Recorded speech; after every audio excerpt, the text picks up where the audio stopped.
New regulatory authority will also be established to ensure research and technology for fertility treatments follow ethical standards. It's 9:02. News Talk weather.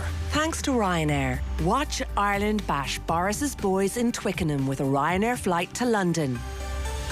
Cold but largely dry tonight with some frost and icy patches overnight. Lowest temperatures of between -3 and +1 degrees. And now you're up to date on News Talk. Your chance to win big. News Talk's cash machine. So today was the 9th consecutive winner of the cash machine, meaning €203,000 has been won in February, our biggest month yet. The new figure for tomorrow is €11,178.42. So to enter, simply remember that amount, text the word play to 57599, get your entry in before 3 o'clock tomorrow, answer Barry's call within 5 rings and tell us the exact amount in euro and cents to win the cash. The amount again, €11,178.42. Entries cost €2.50 plus your standard message rate. You have to be over 18 to enter. You're playing across the Go Loud network of stations. Full terms are on newstalk.com. The Football Show on Off the Ball. With Sky. Watch Premier League, Women's Super League, EFL, Scottish Premiership and much more. Live on Sky Sports. I'm prepared to do anything I can to play for my country again. Do it then. What about your start to the game? It wasn't bad, was it? Why should an honest answer be a mistake? How can a modern day manager not have a mobile phone? Why should he? Welcome along. It's the Football Show. Pat Nevin is with us. Pat, great to have you on. How you doing? I'm very well. A little bit tired. I've just had my 7-hour drive back from London after being at the game yesterday. And for the whole 7 hours, I thought about the game and, and the consequences of pre and post the game, and not just the football as well. So it's been interesting. Yes, I'm sure it has. Well, I do want to talk to you about Chelsea, as you can imagine. I might start with, from a global point of view, the headline news which has broken this evening. I'm sure people are increasingly aware. So FIFA and UEFA have acted in unison to suspend Russian teams from international competitions, which means no World Cup for the Russian international team, no Europa League, no Women's European Championships, and any other team you care to mention, it's not happening. UEFA have also announced they are cutting their Champions League sponsorship with Gazprom, which was worth about €40 million per year and has been long running. Gazprom, of course, owned by the Russian state. So this has been a bit of an ordeal for FIFA to get here. I was struck Wembley yesterday when the applause went out and on the screens with the Ukrainian flag it said football stands together. Football really wasn't standing together at that point. I would put it to you, given the actions in particular of the Polish FA, who came out in response to the Football Union of Russia idea and neutral venues, and they said this was unacceptable, we're not interested in the game of appearances, and they called on the expulsion of Russia, followed swiftly by the Swedes and the Czechs, who are locked in this four-team playoff World Cup situation. Once they made their stance as clear as they did, followed by other associations across today, FIFA had no option and really were shamed into action, you would have to say. FIFA have shown over the years to be completely and utterly tone deaf to what you should be doing and what you should be thinking and how you should be acting and when you should be acting. They're utterly tone deaf. And the fact that they had to, I don't know about shamed into action, the fact that they thought it was okay to go ahead with these games but not you, and they thought that was a good idea 24 hours beforehand. Honestly, it beggars belief, that they're so far away from how the vast majority of the people on this planet think. It staggers you, and it's beyond belief how they could be like that. Now, if they're going to try and get any brownie points whatsoever for actually making the right decision eventually, you're absolutely right.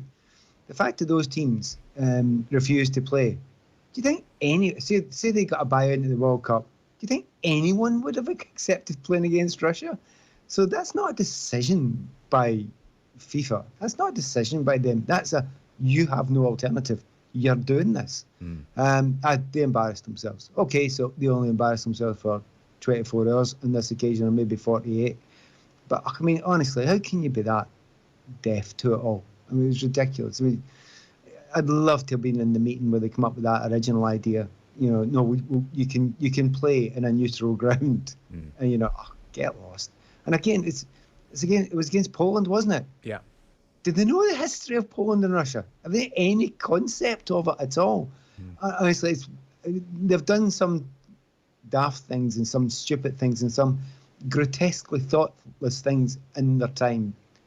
This gets there. This is right up there with it. And I'd not on the top with that. The fact that, in hindsight, I mean, I loved Russia when I was there. I loved my time there. I thought it was a really well done World Cup, and also the people of Russia were great. But when you think of the reasons why it was probably done, and then you stick on the next World Cup on top of it, I mean, honestly, how FIFA can hit anyone from FIFA, particularly Infantino, can hold their heads up. It's beyond belief. So if you have to bounce them into it, then we'll bounce them into it, and everybody will bounce them into it. But one day they will make a decision. It's the right decision on their own. But I wait with interest. Yeah, so tawdry. And it is a point to reflect on how sport, but so in this instance, the specifics of the FIFA situation, football, is so willing and so able to afford soft power to a country like Russia in return for money. And there is no doubt in the memory banks of us all that Russia 18 and this wonderful carnival of football, and the reports from people coming home talking about how much they enjoyed their time in Russia. People had a great time. There is no doubt that does compete in the general memory bank with things like Georgia in 08 and Crimea in 14 and attempting to rig a US election and LGBTQ rights. And in effect, the fact that we all know that this guy's a dictator, there's no democracy at play here. You can see the appeal of that for Russia in so many ways. And this is where it comes to haunt an organisation like FIFA, when there is a requirement for some kind of ethical, moral stance. Can you imagine Gianni Infantino, presented, by the way, with a Medal of Friendship not so long ago by Vladimir himself? Can you imagine what a weird few days he's had? I wouldn't want to think about it, because basically he should be keeping the lowest profile he humanly possibly can in this situation. Look, having said, let's take another point. We all know what we feel here, so we can all be quite smart and have a dig at him and have a dig at FIFA, right? Okay, we've done that, been there, understand that's the case, right? Let's take it to its logical conclusion, which I suspect you, Joe, knowing you well enough, you're going to do that anyway, right? So when do they make these decisions, right? Someone had a great example to me the other day, and it was the fact that back in the old days of 2 or 3 days ago, when St. Petersburg lost the Champions League final, it was moved to Paris because, they'd invaded a sovereign country. And someone said to me, yeah, but didn't Britain invade a sovereign country when they invaded, Iraq, and they were doing the Champions League that year? And as soon as you get in to these governing bodies making decisions, and we know this is a very obvious one, but then you will get into very murky waters. And it's not just FIFA, it's the IOC. What you're doing in China with the Uyghurs, when is that the decision you should have made? And then you slowly but surely go down a path of where do you draw the line? No, I do not believe this. I think that's a great point to raise. And FIFA, I hate this phrase, in fairness to them, FIFA have been loath to almost adjudicate on conflicts for a very, very, very long time. And the Saudi Arabia-Yemen situation has been thrown at them even subsequent to this decision. So, I think it's a valid issue to raise. And it is. And it goes all the way down to, I was at the recent Scotland-Israel game. And there was plenty of people that were standing outside there saying, well, wait a minute, they've got their issues towards Israel, etc. So it is difficult where you draw the line. But when you see something that is so blatantly obvious that the entire planet agrees in, just about, apart from possibly Belarus and maybe China at a push, can we throw in North Korea maybe, but we don't care. It's kind of obvious, that one, and it's that's a simple one. Yeah. It's when they've had such close ties, I suspect, as well. Like the Saudi Arabia-Yemen situation. There are just a gazillion moments where Putin and Gianni Infantino have been together and money has changed hands and they're so in bed together. That's the aspect of this that's uncomfortable, I think, and where people feel, this is just, like I said, very tawdry and a wrong relationship with the wrong person. But isn't that the case generally with football anyway, and sports? They chase the huge money and they chase it everywhere, and so, where does the morality start and stop? I've got lots of friends who were big Man City fans and don't support Man City anymore, but the vast majority still do because of the ownership of Manchester City. And I don't judge them because, in the end, with football clubs, it's a different argument. And it's a personal argument. You make your own decisions. I will have my own thoughts on various things, and they will as well. But this is slightly different from the sliding scale. There is a sliding scale, but there's the top of the mount before you jump off with your skis, where I know what the right is here, and I don't actually feel sorry for them, because if you get into that job, you're there to make those decisions, and you're there to make the right decisions, and you're well remunerated for it, and you will pay the cost if you make those decisions incorrectly. And there are lots and lots of benefits of power and wealth. There's also downsides as well. You've got to answer. You've got to answer those questions. And, you better have a good answer. And you better have a decent moral answer as well. And I just don't think in this occasion they had a moral answer. And the other one's the moral answer which you're arguing for. Not you're arguing for, but we know the argument, which is quite simple. When do you stand up? When do you make a decision? As soon as they make a decision on other less clear cut from some people's viewpoints, war zones or infractions for countries going into other countries, then somebody will turn around and say, so when did you become guardians of the universe? When did you get the right to do that? Where of all the people you want to have the moral superiority to make decisions, I don't think you FIFA are the people that you want to do it. So you're right, it's never completely and utterly simple, but if it ever gets damn close to simple, this was the one. And they got it wrong. They did. It was shameful. It was really shameful. I hope it's not forgotten too quickly. So let's move on to Chelsea then, because the situation here is fascinating. I'm sure it was the talk of you and other Chelsea players and members of staff and whoever else you were bumping into at Wembley. So Liz Truss yesterday on Sky News on Sunday morning, she was saying we have a hit list, and I know, and again you're straight into whataboutery. We can talk Tories and Russian money and Moscow on Thames very easily, but let's proceed for the purposes of this time with Liz Truss and her hit list. We are targeting oligarchs, private jets, will be targeting their properties, will be targeting other possessions that they have. And she was criticised in the interview because only 8 oligarchs thus far have been subject to sanctions. And Truss was saying that, look, there's paperwork, it's not easy, there'll be legal action opposing the moves, so we're trying to get our ducks in a row effectively. She was asked specifically about Roman Abramovich, and she said, I'm not naming individuals. Now, as we know, on Saturday, Abramovich put the club in the, quote, stewardship and care of the team's charitable foundation. The Daily Telegraph reported that the foundation trustees hadn't even accepted that responsibility, and Saturday was the first they had heard of it. And as for what stewardship and care mean in legal terms, nobody is quite sure, but we don't think a whole lot. I suspect nothing. Yes, yes. I suspect nothing. And so that was where we were. And then, of course, just to make this whole situation a touch more strange, the British publication, The Jewish News, broke news of Abramovich involved in some kind of peace talks, which his spokesperson then confirmed. I can confirm that Roman Abramovich was contacted by the Ukrainian side for support in achieving a peaceful resolution, and that he's been trying to help ever since. Considering what is at stake, we would ask for your understanding as to why we have not commented on neither the situation as such nor his involvement. Thank you. End of the statement. And then there were comments from a Ukrainian film director, producer, Alexander Rodnyansky. I'm not too familiar with his work, but I suspect he's a big deal. He's been widely quoted. I can confirm that the Ukrainian side have been trying to find someone in Russia willing to help them find a peaceful resolution. They are connected to Roman Abramovich through the Jewish community, reached out to him for help. Roman Abramovich has been trying to mobilise support for a peaceful resolution ever since. Although his influence is limited, he's the only one who responded and taken it upon himself to try. If this will have an impact or not, I don't know. But I am in contact with the President Zelensky's staff, and know they are grateful for his genuine efforts. So whatever about the peace talks ongoing, what about Chelsea and Abramovich's move, presumably in anticipation of some kind of sanctions coming his way?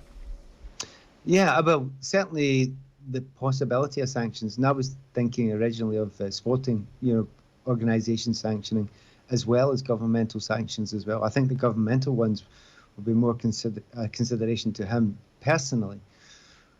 But I would actually believe the one thing that he said, that he's got Chelsea's interests at heart when he's tried to do that half step away, and I call it a half step away, and that's being generous, because it's less than a half step away.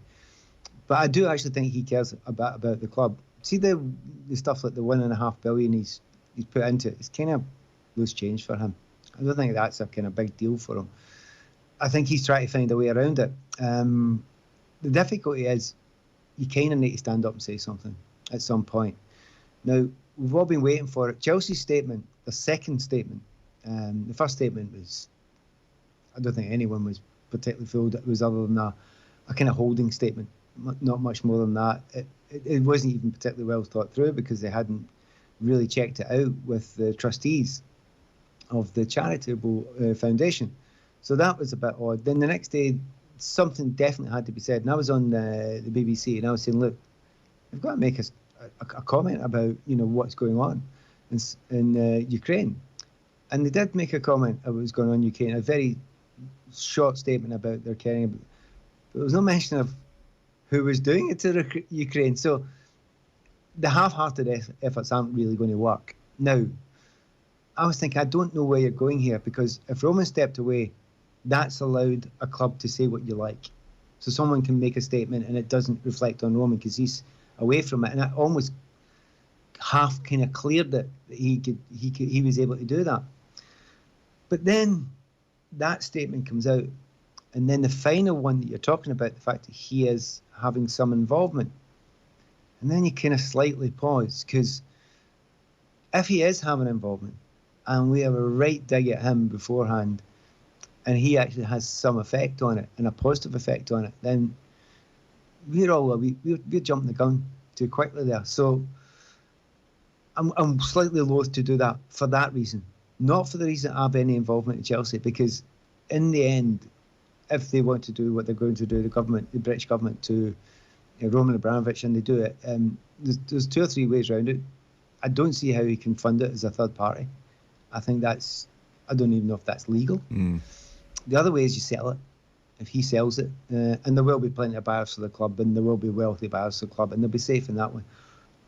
In a slightly light-hearted and a very unlight-hearted moment, then they could always just run within their means. Now, to be fair, they've been trying to do that for 3, 4, 5 years. In as much as they then blow it by spending 95 million quid on a striker that they not necessarily needed at that point in time. But they could survive, but they'd have to restructure, and that would take some time. It wouldn't be the same club after a period of time unless they got a massive owner in. So he's in it's a very strange up in the air position at the moment. The most disappointing thing for me, I would like to have had some comment about the Russian. They could call it war. They could call it, their illegal invasion. You could call it anything you like, but there wasn't even a mention of the word Russian in it. And that, I think most people just thought, and I did it too. I was really disappointed and never said anything about that, because we're in a war situation now. You've got to say it. And maybe the only argument, and I didn't see it, but the only argument is I'm doing something quiet on the other side. Can I make some other suggestion? I was thinking about it today. Say he's dealing with Vladimir Putin, and he actually, it's alleged that he knows Putin. Nobody knows if he knows him, but it's alleged that he does. And he's trying to deal with him, right? Do you think Putin's 100% sane? Try to deal with somebody who's in that extraordinary position. You really need to tread quite carefully and don't trip yourself up before you can get as far as you can get. I'm not trying to make excuses for him, but I also wouldn't want to wreck any tiny wee chance of a help towards peace. before it had a go. But I don't think there's a lot of time for the likes of Roman Abramovich personally to come out and say, right, this is what I tried to do, and it either A, did help, or B, didn't help, and then find themselves in a position where, you know, the Western governments, particularly the UK, will be after him. Absolutely, they'll be after him for his finances, without a doubt. And you know, there's positives about being a billionaire. You get wealth, you get levels of power, you can get all the trinkets, etc., that you want. It's also a downside. You've got to stand up for things now and again. You got to, and you can't duck it. And I don't think there is a ducking anymore. And I think we'll find out in the next 3, 4, 5 days. The situation with him personally. You notice I talk differently between him and Chelsea Football Club. And although he's the owner, do you remember the original statement? The original statement was interesting because it said a number of things. There was quite a bit of fluff in it. But there was a word in the middle of it that I don't even think it was deliberate. And he'd said he was custodian. And that's a kind of big thing. Because that's the thing that I think football fans hold on to. Because if they're fed up with a club, and many people are fed up with their owners, there's lots of people fed up with their owners, but they're custodians. They're not there forever. And that's why people stick with their clubs. I mean, that's a brilliantly considered answer. I do agree with you. I think there's probably a few days grace whilst this rather bizarre peace talk story blossomed up to, well, let's see where this goes. But it probably only is a few days. It is, yeah. I mean, I'm not giving no green cards, no passes for this. No. But let's find out. Yeah, sure. On the wider issue of his time then at Chelsea, just in the past few days, I mean, I think everybody at large has been reminding themselves just how the oligarchs came to wealth in the 90s and the assets of Russia privatised and pounced upon, frankly, by a small number of individuals, and Abramovich made his great wealth. And that's one thing, and billionaires the world over tend to have, it's hard to become a billionaire by just abiding by all the rules and doing everything perfectly. And, I think people are generally aware that these kind of things go on. So there's that.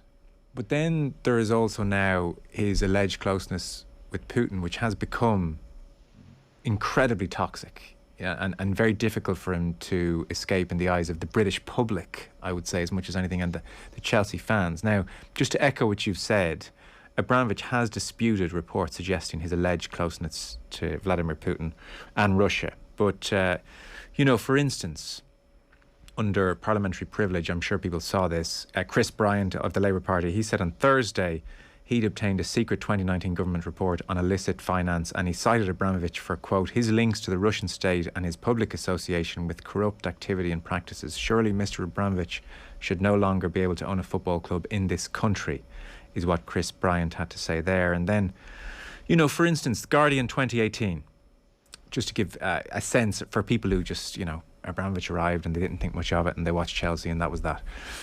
Their relationship goes back a long way, said The Guardian. Abramovich was one of Putin's early supporters, recommended him for the top Kremlin job to Boris Yeltsin when Russia's ailing leader was looking for a successor. And then they base a lot of this on the evidence of Boris Berezovsky, who was a late oligarch. He was given evidence to the High Court in London. And he said Abramovich enjoyed a significant political influence in Moscow from the second half of the 90s. In October 1999, he attended Putin's birthday party. Soon afterwards, he allegedly bought Putin, then the Prime Minister, a $50 million yacht. This, by the way, is something Putin has denied. The request came from Putin. By the time Putin became president in 2000, Abramovich played a key role in shaping the new government. Berezovsky's evidence added that Abramovich selected members of Putin's cabinet. Abramovich had the power to open and shut criminal cases and to initiate investigations and arrests, it was alleged. He was, in short, a big Kremlin player, albeit one who operated behind the scenes. And in 2005, he sold Sibneft oil to Gazprom for $13 billion. Again, Abramovich denies this, but obviously people are saying this, and they're saying this in the High Court, and serious people in Parliament are saying this. So long points made. Maybe it comes down to the next few days and the extent to which Abramovich may disassociate himself from Putin. I don't know, but it feels like the British public will not stand for Abramovich owning Chelsea Football Club anymore. It feels like that right now, absolutely. To be honest, there's a lot of them weren't standing for it beforehand. There's nothing much you could do about it. And, I hate that water buttery kind of thing, as we say in Scotland, but He's taking a lot of pressure off Man City. He's taking a lot of pressure off Newcastle. Sure. etc. Yeah. And maybe that's the wider point, isn't it? Because the reason why English football is where it is, and it's leading the world, is where it is because they've accepted money and they've not really cared. Yeah. They've not really bothered. They've just said, we'll accept the money. And unless it's... Their argument has always been, I think, prove it's a problem legally. Prove it's a problem legally, and we'll say it's not a fit and proper person to own. That's always what it comes down to. And they're cleverer people than, let's be honest, you and I. That use lawyers and use sovereign wealth funds and use a variety of different ways to manipulate their way in. What I do applaud is every journalist who goes and digs into every single one of these stories. And if they find a story and back it up and they can make it legal, everyone then can get behind it. And we've already seen in football very recently that when the public gets motivated to do it, they can make big changes. They killed the Super League in days. You know, and if they've got the absolute certainty of legal backing behind it, you wouldn't be surprised. Do you know what I'm slightly surprised by? Abramovich, he absolutely does. He loves Chelsea. He loves the whole thing, right? He really likes it. Is it worth the hassle for him anymore? It clearly still seems to be. But is it really worth the hassle for him? The amount of buyers that must be out there. And I don't know about you. Just if I was at a business and it was causing me that many headaches and needs that amount of front and that amount of publicity, would you need it? Would you want it? So I have to say, I look at him sometimes and I think, why'd you do that, mate? And now, because I've talked to him, I've been in a company a few times and I've spoken to him. He doesn't speak back. He doesn't say anything. He just comes across as an incredibly shy guy, right? It's really weird. It's exactly what you don't expect him to be, right? It's very, very strange. Out of that, it's just weighing you up and looking at you. But I just don't know where he's coming from half of the time. I don't even know where he's coming from right now. Because in this situation, what's the upside for him? Other than the fact that, does he love the club that much? Well, it appears he does. He's given them 1.5 billion. But do you have everybody against him? I think you're right, because he's the only oligarch I could name off the top of my head. And there's a reason on Sky News, the first question they said was, well, are you going after Abramovich? Because it's probably the only oligarch that they could really name off the top of their head. So it does make him a very nice target for Liz Truss on her hit list, you know? No excusing. I'm not excusing. I'm just, when I talk about things like this, I mean, I don't actually have any stake in Roman Abramovich either way, to be honest, because, you know, if people say, but you're Chelsea. Chelsea will be bought by the next billionaire along the road. There's such a huge organisation. Yeah, no, I agree. Do you think this could mark a change in the Premier League's openness to billionaires coming in, buying whatever club they want, and we won't ask any questions? Do you think this might be a line in the sand? That's a great question. I think things change when we sometimes don't expect them. But wars change things when we do expect them. And this is a war. And if this war keeps on going for any period of time and Russia is absolutely a pariah state, we're into a new realm of world realpolitik. You have to change it. Geopolitics. You have to change the way you look at things. So yeah, it might start people saying that. I wish people did understand that, and I think probably deep down they probably do. The reason, as I say, that the English Premier League is where it is because they've got a lot of money, and a lot of it. They would be a good league anyway, but be fair, where they're getting gigantic amounts of money from most of the big teams, you kind of raise your eyebrows, and that's been kind to it. So they have to accept that. If they're not going to accept that, and there is going to be the sea change that you're suggesting, or is a possibility now, well, they better accept that this is a different league. Now, whether they have got themselves into such a world-dominating position that they could go and make those monies elsewhere, or the market changes, who knows? Because these oligarchs and sovereign wealth funds and countries even, they've changed the landscape of this more than anyone. The increases in costs, etc., when you look at the economics of it, they've spiralled incredibly. And it's not just players wanting more money. It's actually the fact that they just pumped in that more money and just made it that exceptional. But remember, if you live long enough, Italy were in a position many years ago, and there was a lot of corruption there at the time as well. But they were in a position of world leaders, and we kind of almost didn't question it. And England's in that position just now. Maybe it doesn't last forever. Maybe it will be a sea change. Maybe it's not the worst thing in the world, because it's a good league. They're actually now good at developing their own players in England. Maybe a sea change wouldn't be the worst thing in the world.